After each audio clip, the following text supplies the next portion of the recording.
වහන්සේගේ උතුම් නාමයෙන් ඔබ සියලු දෙනාටම සුබ පතනවා. විශේෂයෙන්ම Facebook සජීව විකාශනය තුළින් මේ දේශනාවට සවන් දෙන සියලු දෙනාටම දෙවියන් වහන්සේගේ ආශිර්වාදයයි. මගේ මාතෘකාව දැන් සති 5කට කලින් පටන් ගත්ත මාතෘකාවක්. ඒකෙන් අද 5 වෙනි කොටස බලන්න යන්නේ. මාතෘකාව නම් සාර්ථක වීමට මාර්ගය සිතන්න. සාර්ථක වීමට මාර්ගය සිතන්න. අපි ගිය සතිය අන්තිමට බැලුවා පදයක් 1 පේතෘස් පළවෙනි පරිච්ඡේදයේ 19 වෙනි පදය කියනවා. 1 පේතෘස් පළවෙනි පරිච්ඡේදයේ 19 වෙනි පදය ඉන්නිසා නුඹලාගේ සිත් නැමැති කටි බැඳගෙන සී එතුව සිටපල් කියලා. ඉන්නිසා නුඹලාගේ සිත් නැමැති කටි බැඳගෙන ඒ ස්ථානයේ කියා තිබෙන පරිදි සිත් නැමැති කටි බැඳගෙන ඒ කියන්නේ අපගේ මනසෙන් සිතුවිල්ලෙන් අපි අවදිව සිටිය යුතුයි. දෙවැනි එකතරින් අර්ථය දෙනවා අපගේ මනසෙන් යුද්ධයකට නැත්නම් ක්‍රීඩා තරගයට සූදානම් වන විදියට අප සූදානම් විය යුතුයි. ඒ විතර නෙමෙයි තවත් අර්ථය දෙනවා අපගේ මනසෙන් පැහැදිලිව සිතන්ට ඕනේ. ඒක ඇවිල්ලා ඕනෑම සෝල්දාදුවෙක් යුද්ධයට යනවා නම් නැත්නම් ක්‍රීඩා තරගයට ඇතුළු වෙන ඕන කෙනෙක් පැහැදිලිව සිතන්ට තමන්ට බැරි වුණා නම් ඒ කාරණාවෙන් ඒගොල්ලන් පරාජයටපත් වෙනවා. ඉතින් ඒ නිසා ඒ වගේම තමයි අපගේ ආත්මික ජීවිතයේ අපගේ මනසෙන් අපගේ සිතවිල්ලෙන් අපි හැම වෙලේම සූදානම්ව සිටිය යුතුයි. පැහැදිලිව සිටිය යුතුයි. අවදිව සිටිය යුතුයි. එයි අපගේ සතුරා යක්ෂයා අපගේ මනසට ඍණාත්මක සිටිවිල්ල, පරාජිත සිටිවිල්ල, අසාර්ථක වීමේ සිටිවිල්ල දමමින් අපි ඒවා සිතාගෙනම අපගේ ජීවිතය විනාශ කරන්නටයි ඔහු බලන්නේ. ඇත්තටම කියනවා නම් අපගේ මනස ඇවිල්ලා යුද බිමක්, යුද්ධ කරන ස්ථානයක්. දෙවියන් වහන්සේගේ සිටිවිල්ලට යක්ෂයාගේ නැත්නම් අපගේ මාංශයේ කියන ආකාරයෙන් සිතන ස්ථානයක්. ඉතින් අපි දෙවියන් වහන්සේගේ දරුවෝ යේසුස් වහන්සේව පුද්ගලික ගැලවුම්කාරයෙකුට පිළි අරගෙන දෙවියන් වහන්සේගේ දරුකම ලබාගෙන ඉන්නවා නම් අපි සිතන්ට ඕනේ ආත්මිකව. එයි ආත්මික සිතන අය ඇතනම තමන්ගේ මනසෙන් හැම වෙලෙම අවදිව සිටින්න ඕනේ සතුරාගේ සිටිවිල්ල සිතන්න නැතුව. ඒ වගේම හැම වෙලේම අපගේ මනසෙන් සූදානම්ව ඉන්න ඕනේ යක්ෂයාට ඉඩ නොදී, මාංශයට ඉඩ නොදී සිතන්ට නැත්නම් පැහැදිලිව සිතන්ට අපගේ ජීවිතය අපි පුරුදු වෙන්න ඕනේ. ඒ කියන්නේ තව පදයකට අපි යමු. රෝම පොතේ 8 වෙනි පරිච්ඡේදයේ 5 වෙනි පදයේ සිට 8 වෙනි පදේ දක්වා අපි කියවනවා නම් රෝම 8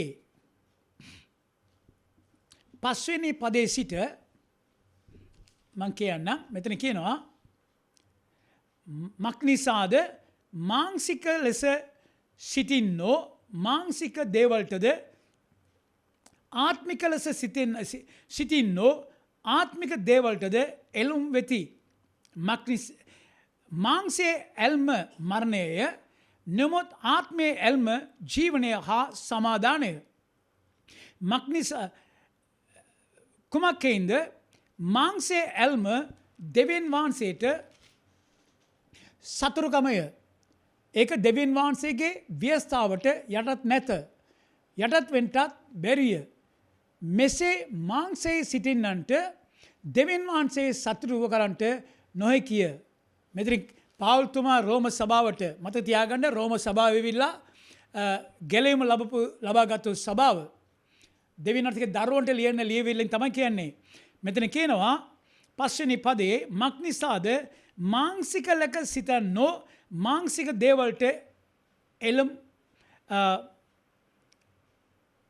දේවල්ටද ආත්මික ලෙස සිතනෝ ආත්මික දේවල්ටද එළුම් වෙති.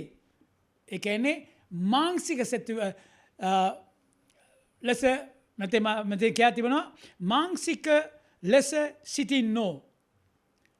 ඒ කියන්නේ පංචේන්ද්‍රය කියන විදියට ජීවත් වෙන අය නැත්නම් ලෝකේ හැටියට ගැලීම නොලෝපු අය ජීවත් වෙන හැටියට නැත්නම් අපගේ මාංශික සිටිවිල්ල කියලා මෙතන කියා තිබෙනවා. ඉතින් ඒ වගේම 6 වෙනි පදේ කියනවා මාංශයේ ඇල්ම මරණය. එතන ඇල්ම කියලා පාවිච්චි කරලා භාවිතවල තියෙන්නේ සිටිවිල්ල ගැන. මාංශයේ සිටිවිල්ල ඇවිලා මරණය ලෝකේ ආකාරයට සිතනක නැත්නම් පංචේන්ද්‍රයේ කියන විදිහට සිතන අය නැත්නම් තමන්ගේ ශරීරයේ මාංශයේ කියන විදිහට සිතන අය ඒකට මෙතන පාවුල්තුමා කියනවා ඒවා ගෙනියන්න යනවා අපිව මරණයට විනාශයට දියුණුවට නොවේ. කවදා හරි ඒ මාංශික සිටිවිල්ල අපගේ ජීවිතයේ විනාශයක් ඇති කරයි. පටන් ගන්නකොට හොඳ වගේ පෙනේ. මේක තමයි හරි කියලා හරි වගේ පෙනේ. නමුත් යක්ෂයා කපටි. ලෝකේ ආකාරයට ජීවත් වීගෙන ලෝකේ ආකාරයට සිතගෙන නැත්නම් මාංශේ නැත්නම් පංචේන්ද්‍ර කියන විදිහට ජීවත් වෙගෙන සිතන අය කවදාකවත් දෙවියන් වහන්සේගේ ආශිර්වාදයෙන් ගමන් කරන්න බෑ. දෙවියන් වහන්සේව සතුටු කරන්නත් බෑ. ඉතින් මාංශයේ සිටවිල්ල නැත්නම් මාංශයේ ඇල්ම ගැන පොඩ්ඩක් බලනවා නම් ඒ මොනවද? මාංශයේ සිටවිල්ල කියන්නේ ලෝකේ තිබෙනා වූ ඥානය නැත්නම් ප්‍රඥාව අනුව ජීවත් වීම. මාංශයේ ප්‍රඥාව අනුව ජීවත් වීම. හරි? ඒ කොහොමද වෙන්නේ යන්නේ? පළමුවෙන්ම ලෝකේ ආකාරයට සිතනවා නම් මාංශයේ කියන විදිහට සිතනවා නම් නැත්නම් පංචේන්ද්‍ර කියන විදිහට සිතනවා නම් ඒක පළමුවෙන්ම සිතන්නේ දෙවියන් වහන්සේගේ බලයට විරුද්ධව. right? දෙවියන් වහන්සේගේ බලය ප්‍රතික්ෂේප කරයි. මං කියන්නේ ක්‍රිස්තියානි දෙවියන් වහන්සේගේ දරුවන්ට ගැලීම ලබා සිටියාට ශුද්ධත්වය ලබා සිටියාට සමහර විට Taman මුහුණ දෙන තත්ත්වේ බලලා දෙවියන් වහන්සේගේ බලය ගැන අමතක කරනවා. සමහරට ප්‍රතික්ෂේප කරනවා. එයි දෙවියන් වහන්සේ බලවත් නම් එයි මේක වෙන්නේ. කවුද කියන්නේ මේක? ලෝකේ ඉන්න මිනිස්සු නෙමෙයි. දෙවියන් වහන්සේගේ දරුවෝ. ඒකට හේතුව මාංශයේ ලෙස සිතන නිසා. දෙවෙනි එක ඇත්තටම මාංශයේ ලෙස සිතන අය දෙවියන් වහන්සේගේ විශ්වාසවන්ත ප්‍රතික්‍රියා කරයි. නැත්නම් පිළිගන්නේ නැහැ. සමහර විට අපි දෙවියන් වහන්සේගේ වචනයට විශ්වාස නැහැ. දෙවියන් වහන්සේට අපි විශ්වාස නැහැ. නමුත් දෙවියන් වහන්සේ විලා දෙවියන් වහන්සේගේ දරුවන්ට සදාකාලිකම විශ්වාසවන්තයි. ඒ වුණාට මානසික ලෙස සිතන අය ඒ දෙවියන් වහන්සේගේ විශ්වාසවන්තකම ගැන ප්‍රතික්ෂේප කරයි නැත්නම් විශ්වාස කරන්නේ නැහැ. තුන්වෙනි කාරණාව දෙවියන් වහන්සේගේ යාපත් ගම ගැන ඕන් විශ්වාස කරන්නේ නැහැ. බයිබලයේ හැමතැනම කියා තිබෙනවා දෙවියන් වහන්සේ යාපත්. දෙවියන් වහන්සේ යාපත්. දෙවියන් වහන්සේ යාපත්. ඒ වුණාට මාංශික ලෙස සිතන අය දෙවියන් වහන්සේගේ යාපත්කම ගැන ප්‍රතික්‍රියා කරයි. එසේ නැත්නම් විශ්වාස කරන්නේ නැහැ. හතරවෙනි කාරණාව දෙවියන් වහන්සේගේ කරුණාව දයාව පිළිගන්නේ නැහැ. දෙවියන් වහන්සේ කරුණාවන්තයි. දෙවියන් වහන්සේගේ කරුණාව සදාකාලට කියලා බයිබලයේ කියා තිබෙනවා. දෙවියන් වහන්සේගේ දයාව දිනපතා අලුත් කියලා බයිබලයේ කියා තිබෙනවා. ඉතින් මානසික ලෙස සිතන අය ඇත්තට මේක පිළිගන්නෙත් නැහැ, විශ්වාස කරන්නෙත් නැහැ. දෙවියන් වහන්සේ කරුණාව තිබුණේ නැත්නම් අනුග්‍රහය තිබුණේ නැත්නම් ඔබත් මමත් අද මේ තත්ත්වයේ ඉන්නේ නැහැ. අපි සුවයෙන් ආශිර්වාදයෙන් ඉන්නේ දෙවියන් වහන්සේ කරුණාව නිසා. අපගේ දක්ෂකම නිසා නොවේ. අපි ගැලවෙන ලබා සිටින්නේ දෙවියන් වහන්සේ කරුණාව නිසා. මතක තියාගන්න. දෙවියන් වහන්සේ කරුණාවන්තයි. ඉතින් මානසික සිතවිල්ල එවිලා ඒක පිළිගන්නෙත් නැහැ. සමහර විට විශ්වාස කරන්නෙත් නැහැ. ඒ වගේම තමයි දෙවියන් වහන්සේ සපයන දෙවියන් වහන්සේ. උන්වහන්සේ විලා යහපත් එඬේරා. දාවිත් රජතුමා කියනවා මම යවනව සිටියා මහලු වෙලා ඉන්නේ දැන්. මගේ කාලේට මගේ ජීවිතන කාලේට මගේ ජීවිත පුරාම මම දැකලා නැහැ ධර්මිෂ්ඨයෙක් සිංගමන් කරන එක. ඒ කියන්නේ ඔබත් මමත් යේසුස් වහන්සේව පුද්ගලයෙක් ගැලවුම්කාරයෙක්ට පිළියෙල සිටිනවා නම් අපි ධර්මිෂ්ඨයෝ. ඉතින් අපි සිංගමන් කරන්න ඕනේ නැහැ. ඒ වගේම දෙවියන් වහන්සේ අපගේ අවශ්‍යතාවයේ සපයන්ට විශ්වාසවන්තව සිටිනවා. උන්වහන්සේ යෙගොවා යයිරේ. අද කාලේ බලනවා නම් කොරෝනා වෛරසය ලෝකේ හැම රටවල් ගානම විශාල විනාශයක් ඇති කරගෙන යනවා. දැන් ලංකාවෙත් පැතිරගෙන යනවා. බොහෝ දෙනෙක් මැරෙනවා. දැන් ඇත්තටම බොහෝ ස්ථානවල වෙහි තිබෙන නිසා බොහෝ අයට තිබෙන ප්‍රශ්නය ආහාරය ගැන එළියට යන්න බෑ. රැකියාවට යන්න බෑ. ආදායමක් නැහැ. අපි මොන කරන්න යන්නේ? ඒක ලෝකේ ඉන්න ගැලෙව නොලපායේ සිතන ආකාරය. ඉතින් දෙවියන් වහන්සේගේ දරුවොත් අද දින ඒ වාගේ සිතාගෙන කනසලභාවයෙන් ඉන්න එක දකින්න පුළුවන්. අයියෝ මේ වාගේ අදිසියෙන් ඇඳගෙන ඉති දැම්මා. අපේ පළාත වහලා තිබෙන්නේ. එළියට යන්න බෑ. අපි මොන කරන්නේ කණ්ඩ? කියලා බොහෝ දෙනෙක් කනසලභාවයෙන් සිටින එක අපිට දකින්න ලැබෙනවා. මම එකක් කියන්නම්. දෙවියන් වහන්සේ විල්ලා මම කලින් කියපු විදිහට යහපත් එඬේරා. උන්වහන්සේ දන්නවා තමන්ගේ බැටළුවාව කොහොමද බලාගන්නේ කියලා. මතේ සුභාරංචියේ 6 වෙනි පරිච්ඡේදය අපිට කියවන්න පුළුවන්. කෑම ගෙනවත් බීම ගෙනවත් මොනවද අඳින්නේ කියලා කනසල වෙන්න එපා. ඒව නුඹලට අවශ්‍යයි කියලා ස්වාමින් වහන්සේ දැනගෙන ඉන්නවා. ඒව කවුද ඒව ගැන කනසලභාවයෙන් සොයන්නේ? ගැලෙව් නොලපු අය, අන්‍ය ජාතීන්. දෙවියන් වහන්සේ ගැන දන්නේ නැති අය ඒ ගැන බලාපොරොත්තු වෙනවා, ඒ වගේ කතා කරගෙන ඉන්නවා. නමුත් ඔබත් මමත් අපි දෙවියන් වහන්සේගේ දරුකම ලබා සිටින නිසා උන්වහන්සේ අපටගේ අවශ්‍යතාව සපයන්ට උන්වහන්සේ විශ්වාසවන්තව ඉන්නවා. අමතක කරන්න එපා දෙවියන් වහන්සේ අනිවාර්යයෙන්ම අපට සපයයි. ආරක්ෂාව ලබා දෙන්නේ. ඒකේ ඉතින් ඒ වගේම මානසික ලෙස සිතන ක්‍රිස්තියානි අය දෙවියන් වහන්සේ සපයන්න පුළුවන්ද? කවුද මේ වෙලාවේ ගෙල්ල දෙන්න යන්නේ? සිතන්න පටන් ගන්නවා. ඒ කියන්නේ තමන්ගේ මාංශය කතා කරන්නේ. පංචේන්ද්‍රය කතා කරන්නේ. යක්ෂයා නොයෙකුත් ආකාර සිටිවිල්ල දානවා මනසට. ඒ වගේම මාංශික සිටිවිල්ලෙන් ජීවත් වෙන අය දෙවියන් වහන්සේගේ වචනයට විරුද්ධව කතා කරයි. දෙවියන් වහන්සේගේ පොරොන්දුවට විරුද්ධව කතා කරයි. දෙවියන් වහන්සේගේ වචනේ 100% විශ්වාස කරන්නේ නැහැ.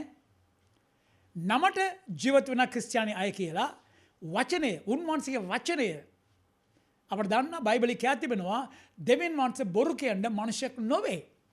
උන්වහන්සේගේ පොරොන්දුව උන්වහන්සේ විශ්වාස කරන සියලු දෙනාටම ඕසා ආමීන් කියලා තමයි කියා තිබෙන්නේ. අනිවාර්යයෙන්ම වචනය අපි විශ්වාස කළා නම් උන්වහන්සේ ඒ වචනය අපේ ජීවිතේ ඉෂ්ට කරයි.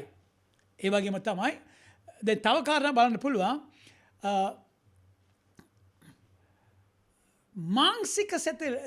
මානසික ලෙස සිතන අය ඇතෝෂින්ම දෙවියන් වහන්සේ සමග සහභාගීකම පවත්න්නේ. දෙවියන් වහන්සේ සමග සහභාගීකම පවත්න්නේ. ඒ වගේම ඔවුන්ගේ සම්බන්ධතාවය සහභාගීකම තියන්නේ ලෝකයේත් එක්ක, ලෝක මිනිසුත් එක්ක. ලෝක ආකාරය තමයි ඒගොල්ලන්ගේ සියලු සම්බන්ධතාවය තිබෙන්නේ. මම තව කාරණා කියන්නම්. මාංසික ලෙස සිතන අය ක්‍රිස්තියානි අය පාපෙන් ජීවත් වෙන අය. මතක තියාගන්න. ඇයි ඒගොල්ලෝ මාංසික සිතුවිල්ල මාංශය කියන විදියට පංචේන්ද්‍ර කියන විදියට ජීවත් වෙනවා. ඉතින් ඒ ජීවිතය මොනවද? බොහෝදෙනෙක් ජීවත් වෙන්නේ පාපයෙන්. ඇයි මාංශික ලෙස සිතන නිසා. දැන් තව කාරණා තියෙනවා. මාංශික ලෙස සිතන අය ඇතරම දෙවියන් වහන්සේ එපා කරන දේ ඔවුන් ප්‍රේම කරනවා. දෙවියන් වහන්සේ ප්‍රේම කරන දේ ඔවුන් එපා කරනවා. ඒකෙන් දැනගන්න පුළුවන් මෙයා මාංශික ලෙස සිතනවාද නැත්නම් ආත්මික ලෙස සිතනවාද කියලා. හරි? ඉතින් මාංශික ලෙස සිතනවා නම් මාංශයේ ඇල්ම නම් මරණයයි. කවදා හරි මේ විදිහට ජීවත් වුණා නම් ඒක කොහේ හරි මරණයට නැත්නම් විනාශයට අලාභයට තමයි අපි ගෙනියන්න යන්නේ. తాවකාලික හොඳ වගේ පෙනේ. නමුත් අවසානයේ වෙලා විනාශය නැත්නම් අලාභයයි. හරි? ඉතින් අපි මොනවද කරන්න යන්නේ මේකට? බයිබලයේ 2 කොරින්ති 10 වෙනි පරිච්ඡේදයේ 3 සිට 5 දක්වා අපි කියවනවා නම් 2 කොරින්ති Thank you Jesus.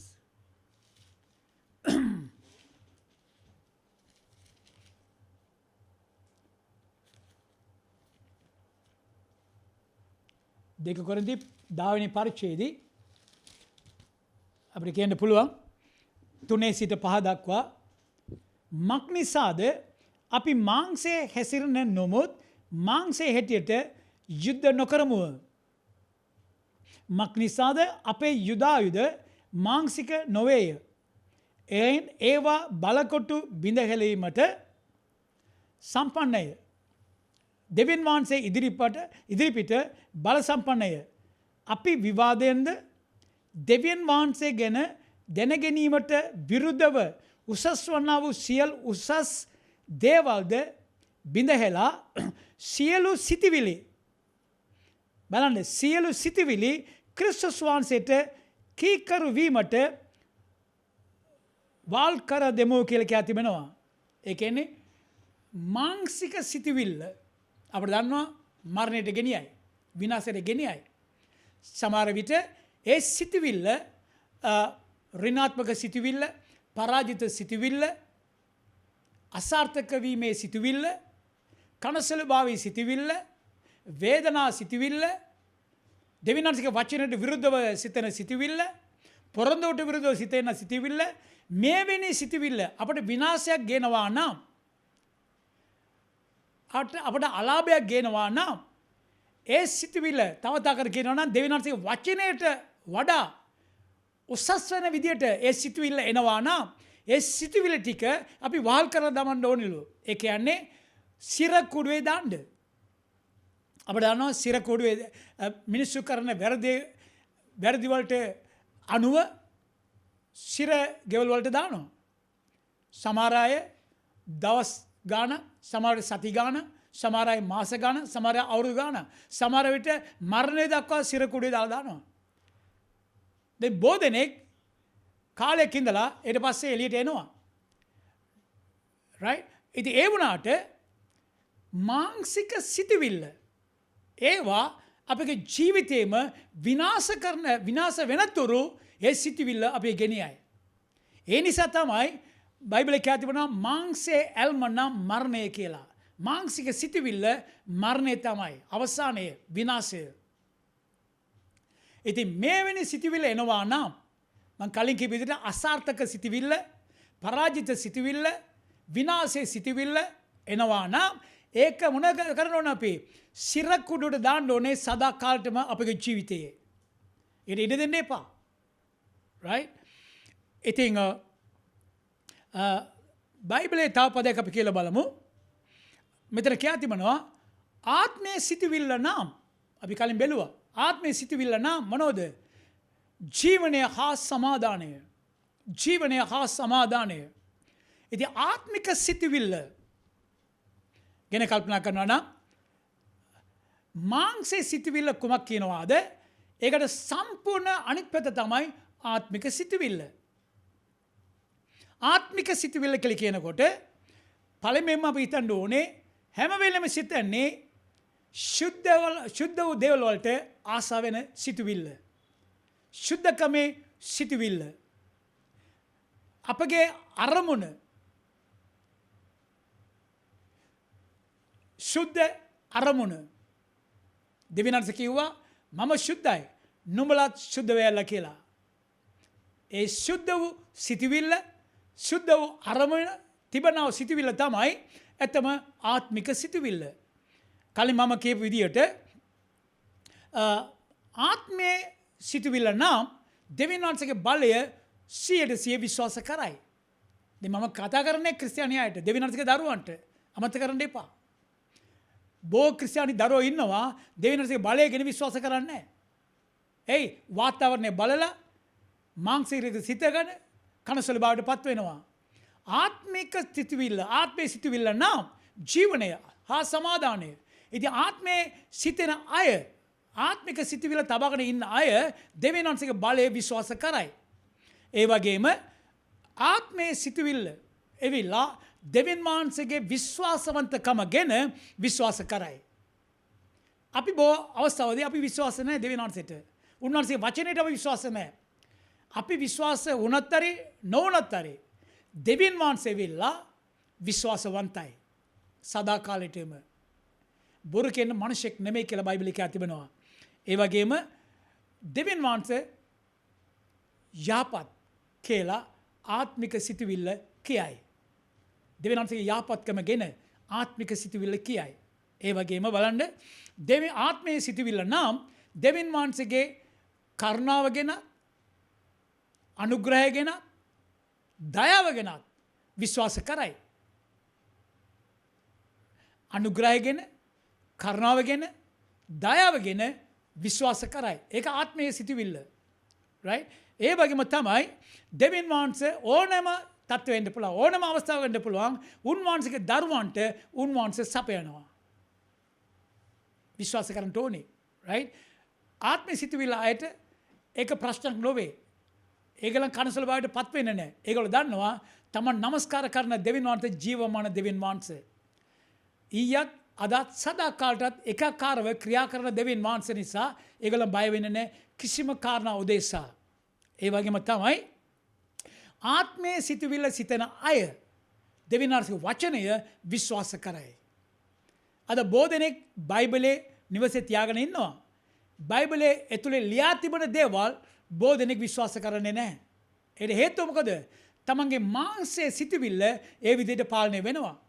ආත්මයේ සිතුවිල්ල තිබෙන අය වාතාවරණය කුමක් හෝ වේවා දෙවියන් වහන්සේ වචනය 100% විශ්වාස කරයි. ඒ වගේම තමයි අපිට කියන්න පුළුවන් දෙවියන් වහන්සේව විශ්වාස ඒ කියන්නේ ආත්මයේ සිතුවිල්ල තිබෙන අය දෙවියන් වහන්සේට එක්ක දිනපතා යහපත් කිට්ටු සහභාගිකමක් සම්මතතාවයක් තබා ගනී.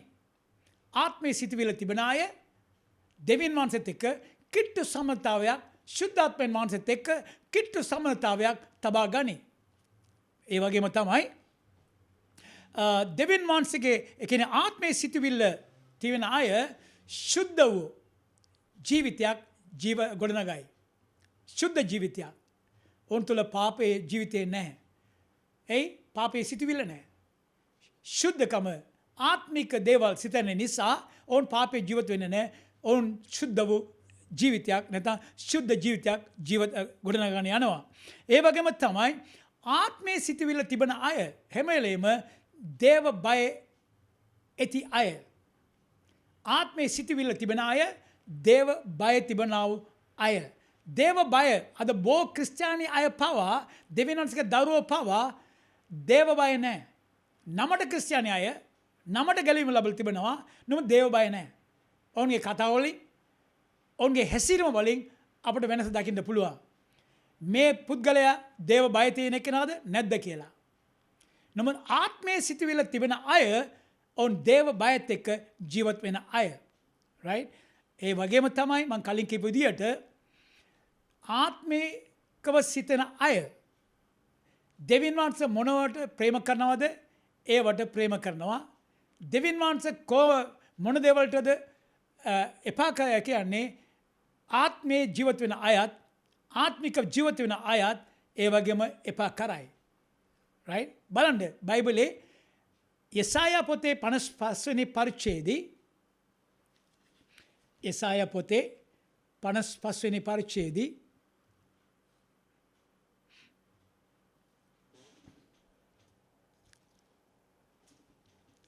8 සිට 11 දක්වා යෙසායා 55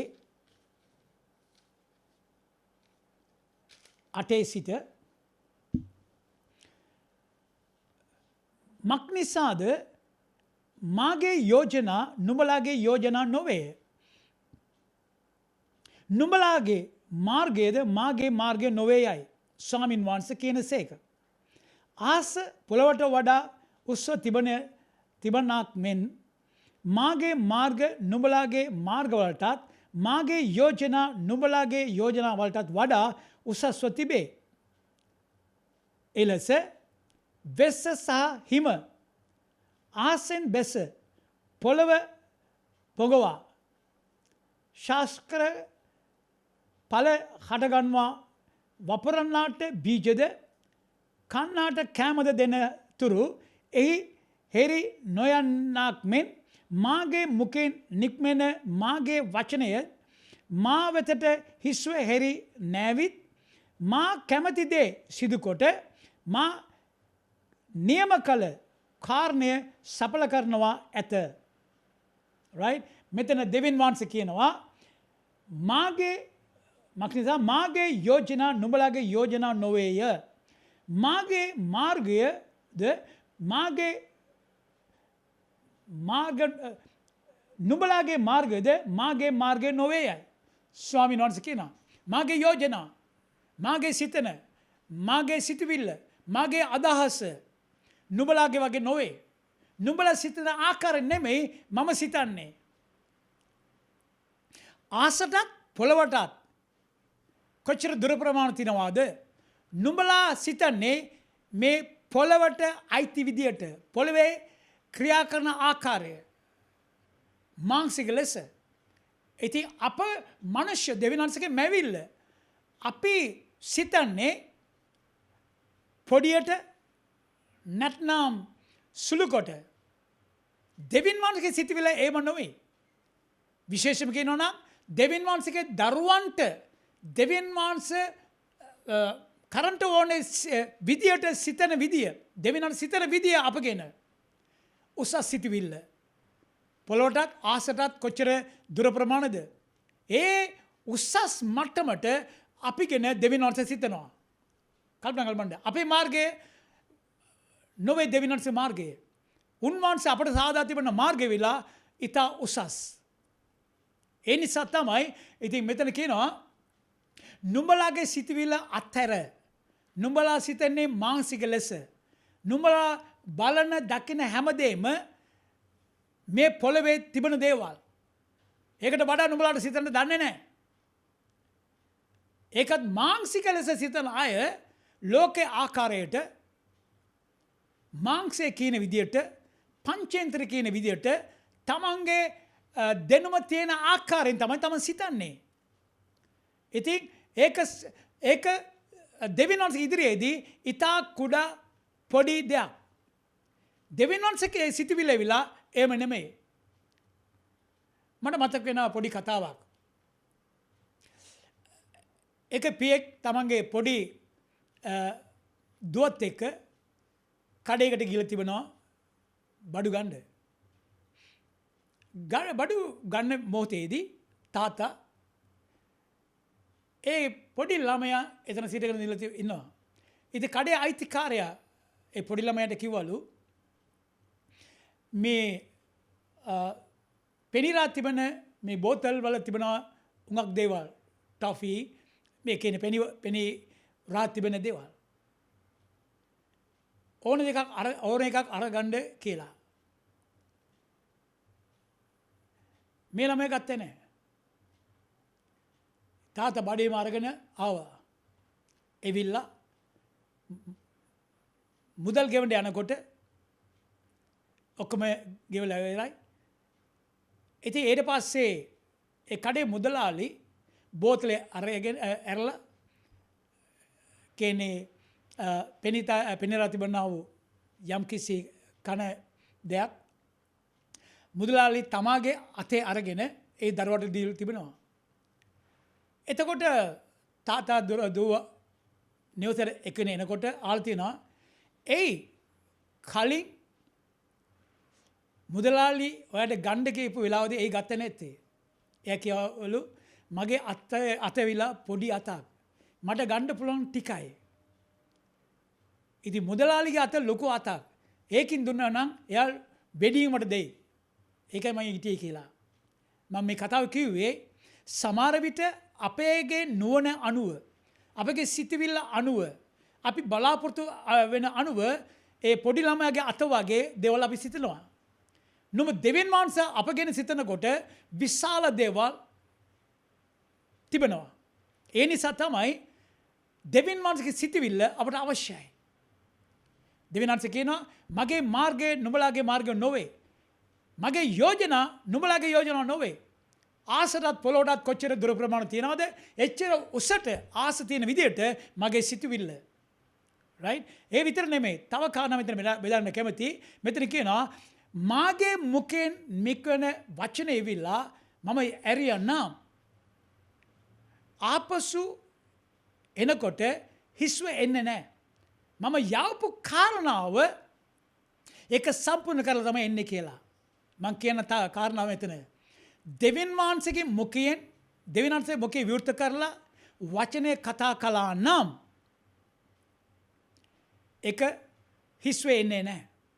දෙවියන් වහන්සේගේ බලය ඒ ස්ථානයේ ක්‍රියා කරනවා. ඒ වගේම දෙවියන් වහන්සේගේ වචනය ඔබගේ වචනය නොවේ. දෙවියන් වහන්සේගේ වචනය අරගෙන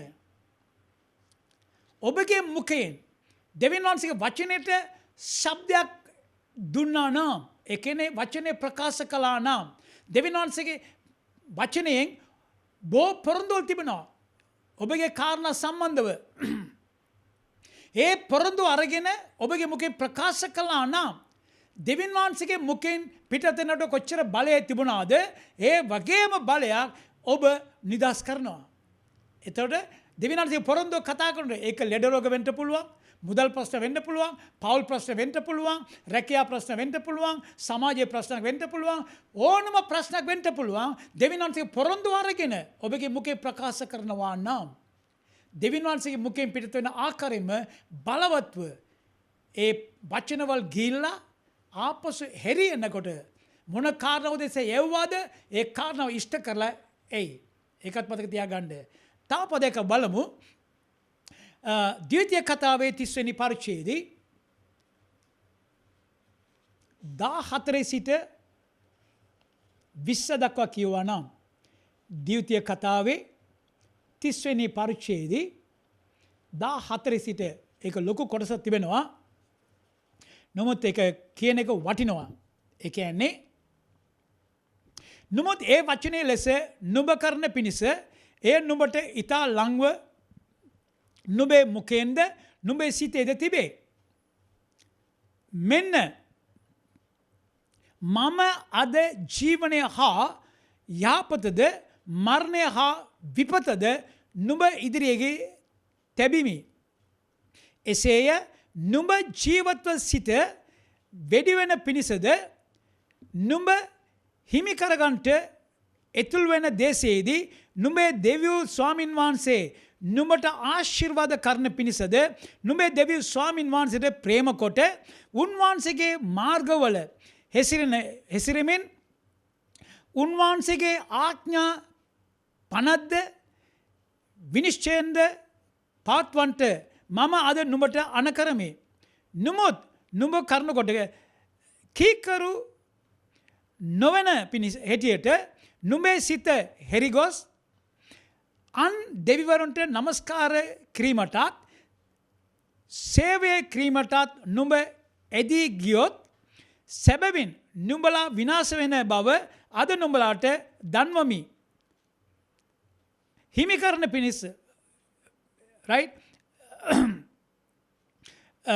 මෙතන කියා තිබුණා හිමි කරගන්න පිණිස එතුල්වීමට නුඹ යෝර්දානෙන් එතරව යන භූමිය මතුපිට නුඹලාගේ දවස් වෙඩි නොවන්නේය. ඊට පස්සේ කියනවා මා විසින් ජීවනය හා මරණයද ආශිර්වාදය හා සාපයද නුඹලා ඉදිරියේදී තෙබූ බවට අද නුඹලාට විරුද්ධව සාක්ෂි පිණිස ආසටත් පොළවටත් හඬගසමි. එබැවින් නුඹේ වංශයත් ජීවත්ව සිටින පිණිස ජීවනය තෝරාගෙන ස්වාමින් වහන්සේ නුඹේ පියවරුන් වන ආබ්‍රාම්ටද ඊසක්ටද යාකෝබ්ටද දෙන හැටියට ඔවුන්ට දිවුල භූමිය මතුපිට නුඹ වාසය කරන පිණිස නුඹේ දෙවියු ස්වාමින් වහන්සේට ප්‍රේම කොට උන්වහන්සේ හඬට කීකරු වී උන්වහන්සේට එළුම්ව සිටපන්න මක් නිසාද නුඹේ ජීවනයත් නුඹේ දවස්වල වැඩිවීමටත් එසේ යයි කීවේය. මෙතන මොන කියන්නේ? දෙවියන් වහන්සේ පළමුවෙන්ම ආඥා දෙනවා. මොනවටද? පොරොන්දු දේශයට ගිහිල්ලා ජීවත් වෙනකොට අපි දැන් පොළවේ ජීවත් වෙනකොට බොහෝ දේවල් අපි මුණ දෙන්න වෙනවා. පොළවේ ආශිර්වාද තිබෙනවා, සාපයක් තිබෙනවා. ජීවනයක් තිබෙනවා, මරණයක් තිබෙනවා. ඉතින් දෙවියන් වහන්සේ කියනවා දෙවියන් වහන්සේට ප්‍රේම කොට උන්වහන්සේගේ ආඥාවලට කීකරු වී උන්වහන්සේගේ වචනේ කියා තිබෙන පරිදි අපි ජීවත් වෙනවා නම් අපි ජීවනය ලබා ගන්න පුළුවන්. ආශිර්වාදයෙන් ගමන් කරන්න පුළුවන්. එසේ නැතුව ජීවමාන දෙවියන් වහන්සේ එකම දෙවියන් වහන්සේ ආසත් පොළොවත් මවා පාලනය කරන එකම දෙවියන් වහන්සේ අත්හැර අනිත් දෙවිවරුන්ට නමස්කාර කරන්න ගියා නම් ඒ භූමියේ අපි වැඩි කල ජීවත් වෙන්නේ නැහැ. සාපේ තමයි එන්නේ. right?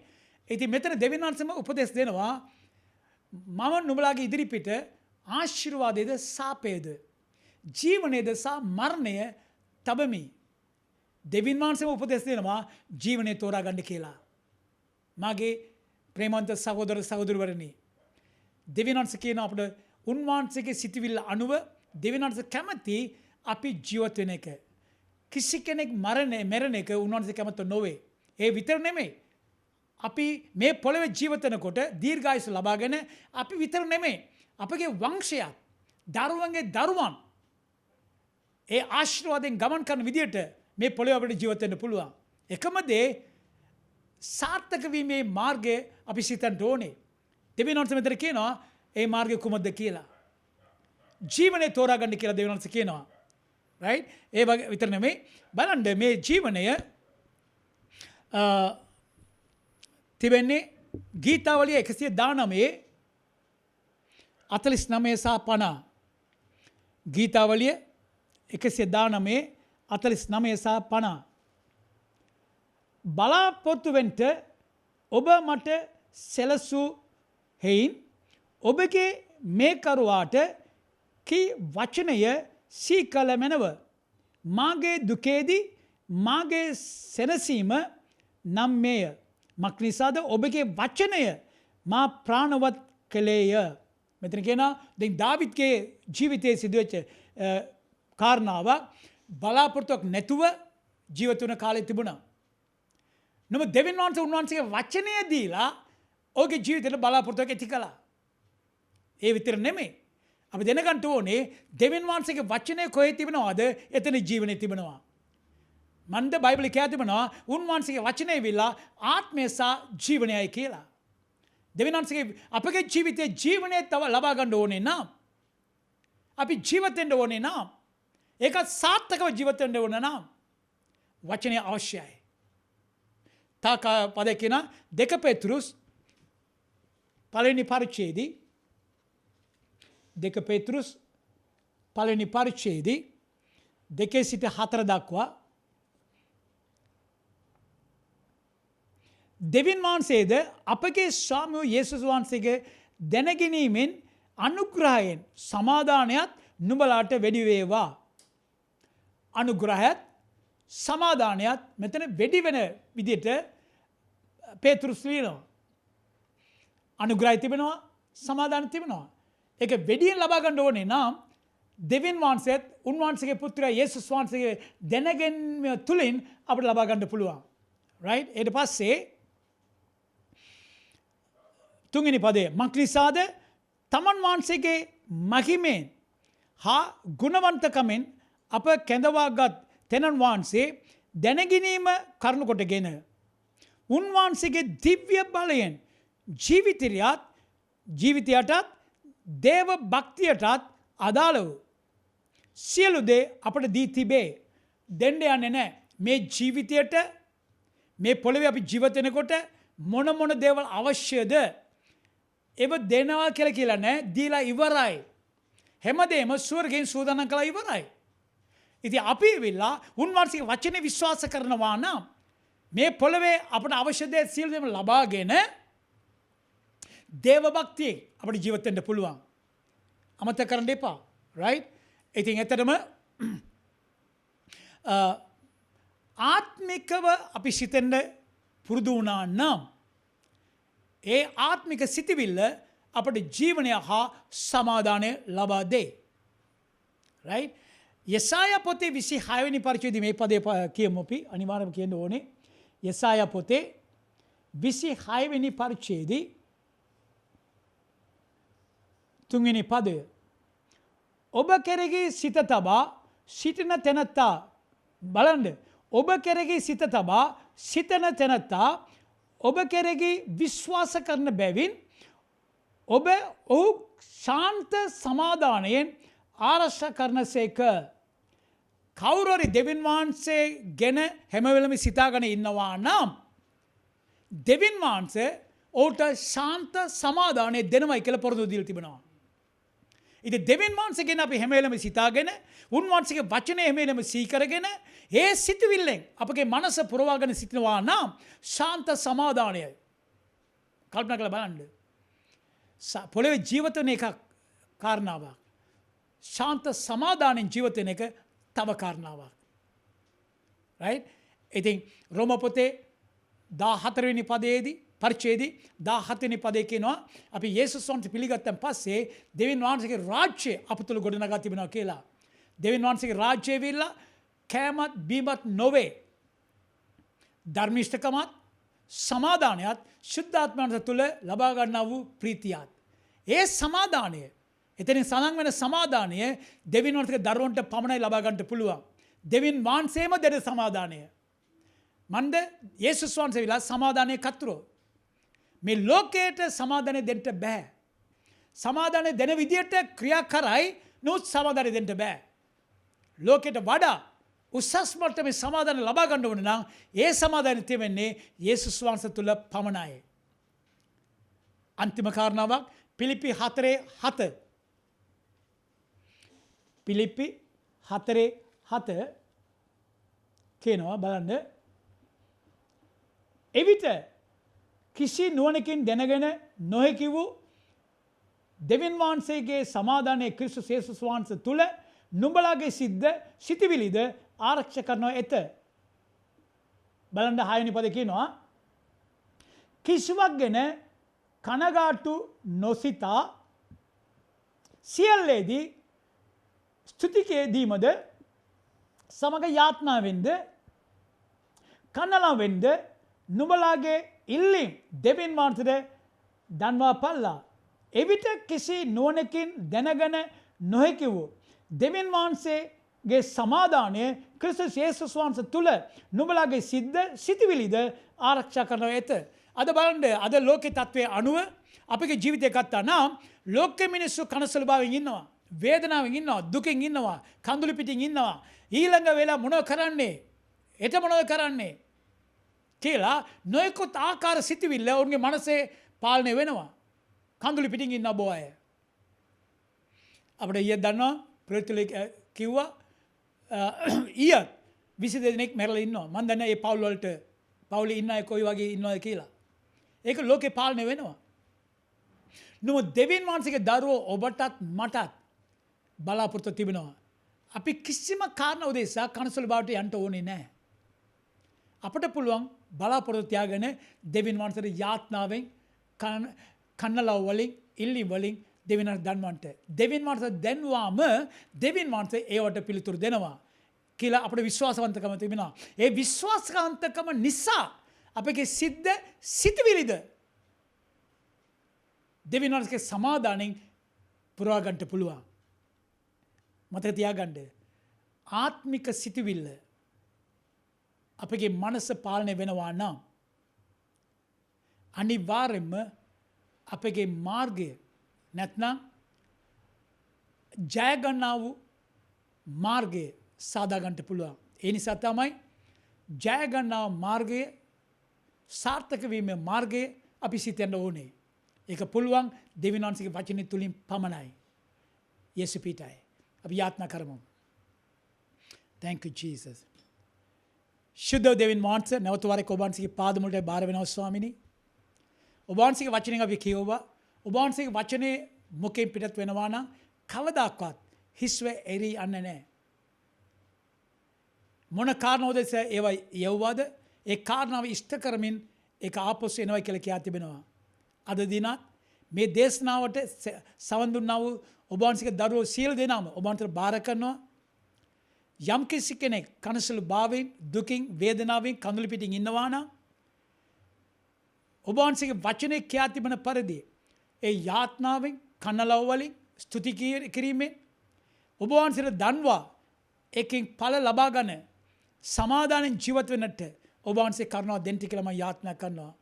ඒ වගේම ස්වාමිනී තමන්ගේ ජීවිතේ මේ වචනේ අනුව සාර්ථක වීමට මාර්ගය සාදා ගන්නට තවත් ඔබ වහන්සේ වචනේ තුලින් ඔබ වහන්සේගේ දරුවන්ට එළිදර වීම දෙන්න කියලා මම යාඥා කරනවා. ඔබ වහන්සේ ඒ දේ කළ නිසා ස්තුතිවන්ත වෙනවා. ඔබ වහන්සේටමයි සියලු ගෞරවය මහිමය පුද කරන්නේ. යේසුස් වහන්සේගේ නාමයෙන්. ආමේන්. මට කැමති තව කෙටි යාත්නාවට ඔබ මඟ පෙන්වන්නට. ඔබ යේසුස් වහන්සේව පුද්ගලයේ ගැලුම්කාරයට පිළි නොගෙන සිටිනවා නම් මෙන්න ඔබට අවස්ථාවක්.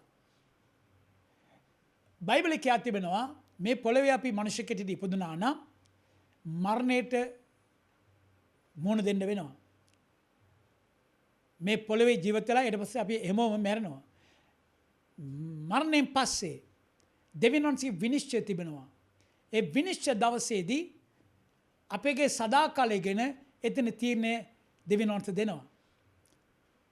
ඒ තීරණය ඇවිල්ලා එක්කෝ සදාකාලෙම දෙවියන් වහන්සේත් එක්ක ඉන්න ඕන තීරණයක්, එසේ නැත්නම් අපායට යන තීරණයක්. මේ පොළවේ අපි යේසුස් වහන්සේ පිළි නොගෙන ප්‍රතික්ෂේප කරගෙන ජීවත් වී මරුණා නම් අනිවාර්යයෙන්ම විනිශ්චය දවසේදී අපි අපායට යන්න වෙනවා. අපාය ඇවිල්ලා මනුෂ්‍යන්ට සාදපු ස්ථානයක් නොවේ. ඒක යක්ෂයාටත් අකීකරු දේවදූතයන්ටත් සාදපු ස්ථානයක්. ඒ නිසා තමයි දෙවියන් වහන්සේ ඔබට ප්‍රේම කළ නිසා දෙවියන් වහන්සේ උන්වහන්සේගේ එකම පුත්‍රයාව මේ පොළොවට යවවා ඔබ විඳින්න ඕන දඬුවම යේසුස් වහන්සේ විඳලා කුරුසියේ මැරුණා. අද තියෙන එකම දේ කරන්ට ඒ යේසුස් වහන්සේව ඔබගේ මුඛයෙන් ප්‍රකාශ කරලා දෙවියන් වහන්සේ ඔබව කියන යේසුස් වහන්සේව තුන්වෙනි දවසේ මළවුන්ගේ නෙගටිව් බව හදවතේ විශ්වාස කළා නම් අපායට යන්න ඕනේ නැහැ. ඔබට පුළුවන් ගැලවීම ලබාගෙන නැවත ඉපදෙන්න. ඔබට කැමති නම් මේ යාත්නාව මා සමග කියන්න. විශ්වාස කරන්න. හදවතින් කියන්න. ශුද්ධ පියාණනි මම පෞකාරී කියලා මම පිළිගන්නවා. මගේ පාපය උදෙසත් සාපය උදෙසත් ඔබ වහන්සේගේ පුත්‍රයා මේ පොළොවට යවවා මම විඳින්න ඕන දඬුවම උන්වහන්සේගේ කරපිටින් තිබුණ නිසා ස්තුතිවන්ත වෙනවා. යේසුස් වහන්සේගේ මරණය තුලින් මට ගැලවීම තිබෙන නිසා ස්තුතිවන්ත වෙනවා. අද දින යේසුස් වහන්සේව මගේ මුඛයෙන් ප්‍රකාශ කරලා පියවුත් දෙවියන් වහන්සේ උන්වහන්සේව මළවුන්ගේ නෙගටිව් බව මගේ හදවතේ මම විශ්වාස කරනවා. මේ මොහොත පටන් මම දෙවියන් වහන්සේගේ දරුවෙක්. යක්ෂයාට මගේ ජීවිතයේ කිසිම ඉඩක් නැහැ. මගේ යාත්නාවට ඔබ වහන්සේ පිළිතුරු දුන්න නිසා ස්තුතිවන්ත වෙනවා. ආමේන්. මතක තියාගන්න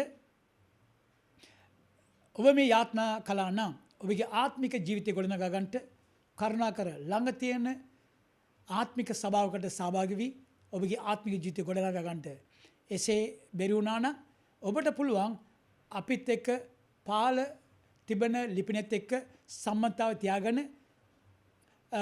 ඒ ආත්මික ජීවිතය ගොඩනගා ගන්නට අමතක කරන්න එපා.